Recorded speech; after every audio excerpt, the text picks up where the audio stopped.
Assalamualaikum warahmatullahi wabarakatuh. Waalaikumsalam warahmatullahi wabarakatuh. Selamat siang Ibu. Di sini saya akan menjelaskan tentang integritas tenaga medis dalam pelindungan privasi. Yang pertama ada tujuan, yaitu menyelaraskan standar yang menyamakan persepsi mengenai standar prosedur kerahasiaan data medis, mitigasi risiko yaitu memahami potensi bahaya hukum dan etika akibat kebocoran informasi. Selanjutnya ada budaya integritas yang membangun budaya kerja yang mengutamakan privasi pasien di setiap lini pelayanan. Dan yang terakhir, peningkatan kepercayaan untuk menjaga reputasi rumah sakit melalui pengelolaan data yang akuntabel. Selanjutnya ada landasan hukum, yaitu segala tindakan yang kita lakukan dalam mengelola data medis berpijak pada aturan negara yang sangat ketat, terutama PMK nomor 24 tahun 2022. Peraturan ini menegaskan bahwa rekam medis bukan sekedar catatan biasa, melainkan dokumen rahasia yang hak miliknya dijaga penuh oleh hukum.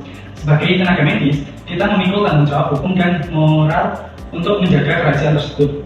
Jika kita lalai atau sengaja menyalahgunakan data pasien, resikonya bukan hanya sanksi administrasi dari rumah sakit, tapi juga ancaman pidana yang dapat mengakhiri karir profesi kita selamanya. Selanjutnya ada hak akses data, yaitu memberikan akses hanya berdasarkan kebutuhan pelayanan medis atau need to know basis. Kedua adalah pembatasan hak akses pada sistem rekam medis elektronik (RMI). Dan yang ketiga, pelepasan informasi hanya boleh dilakukan dengan izin tertulis pasien. Dan untuk ancaman dari dalam, yaitu seringkali kebocoran data bukan berasal dari peletasan luar yang canggih, melainkan dari kebiasaan kecil yang kita lakukan di lingkungan kerja dan mengabaikan protokol keamanan data pasien. Contohnya seperti berbagi password atau meminjamkan akun login kepada rekan sejawat. Atau bisa juga dengan layar terbuka atau meninggalkan komputer tanpa melakukan logout. Dan gibah dengan melakukan gibah medis atau mendiskusikan kondisi pasien di area publik seperti kantin atau lift. Dan yang terakhir, dokumen tercecer dengan membiarkan dokumen rekam medis di atas meja tanpa pengawasan. Dampak dari kebocoran yaitu penurunan tingkat kepercayaan masyarakat terhadap rumah sakit, dan pasien menjadi tidak jujur dalam memberikan riwayat medis karena takut bocor yang beresiko kepada keselamatan pasien itu sendiri. Dan untuk strategi keamanan medis yang digunakan di rumah sakit yaitu penggunaan kata sandi yang kuat dan rutin diperbarui. Yang kedua ada implementasi kebijakan clear disk and clear screen di unit kerja. Dan yang terakhir dengan mengidentifikasi diri melalui etika dan verifikasi digital setiap akses data. Bagaimana apabila terjadi kebocoran? Yang pertama, kita akan segera melaporkan pada unit IT untuk penanggung jawab rekam medis. Yang kedua, yaitu mengidentifikasi sumber kebocoran dan lakukan lockdown akses.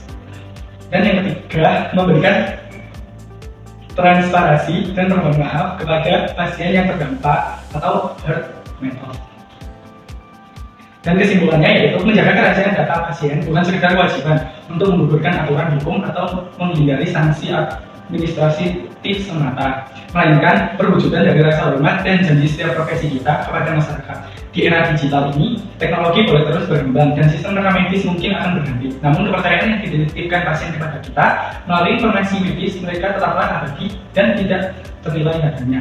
Dengan menjaga privasi mereka, kita sebenarnya sedang menjaga integritas diri sendiri dan martabat profesi rekam medis serta informasi kesehatan di mata dunia. Baik, sekian dari penjelasan saya. Apakah ada pertanyaan?